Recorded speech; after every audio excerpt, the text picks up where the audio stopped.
I'm going to show you how to put together one of these Raingutter Regatta boats, which can also be used for Chinese dragon boat racing.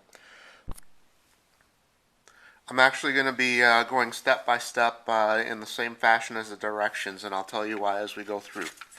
So, first thing is to look at these outriggers. Be sure to use them this way so that your boat doesn't get too wide, because these will be riding down a narrow gutter. So this way is the top bottom. So what you do first is you're going to use your sanding stick, or if you have sandpaper at home, you can use, coarse sandpaper and then go to finer sandpaper and shape the hull. But what you want to do is just kind of smooth out the bottom edges as well. So I finished sanding the floats, and I just kind of lay them right next to each other to make sure they look about the same, and then grab the screws.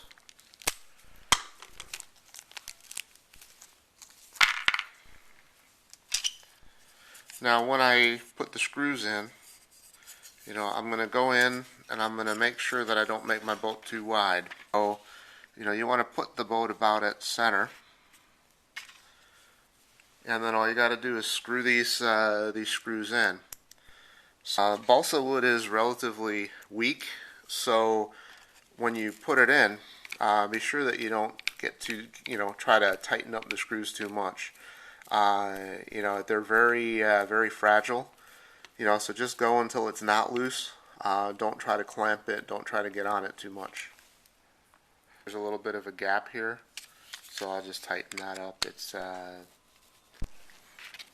Yeah, so the enamel style paint, and you have a lot of different options as far as decorating. You can use Sharpies or some other sort of paint markers, or just even regular permanent markers.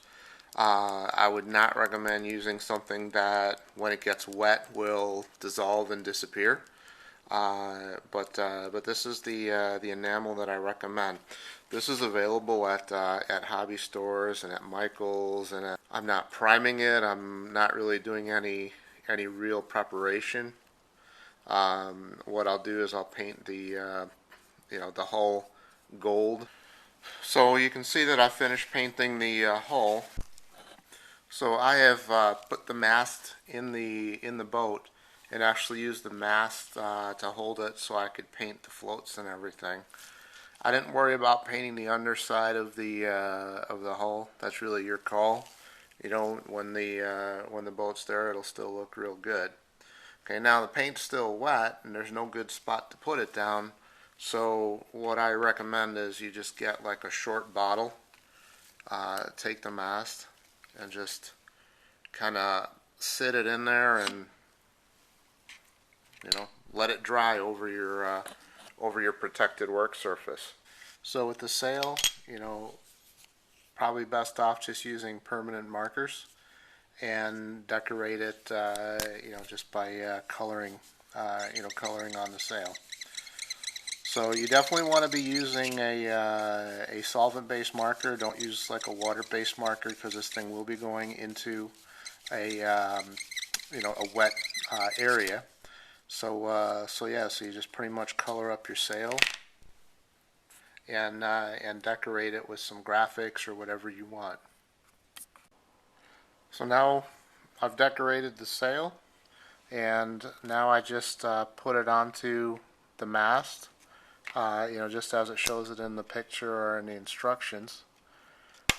There's a cross-cut hole in the top, and you just pop through that, and you fold it over and pop through that hole, and then flare out the sail.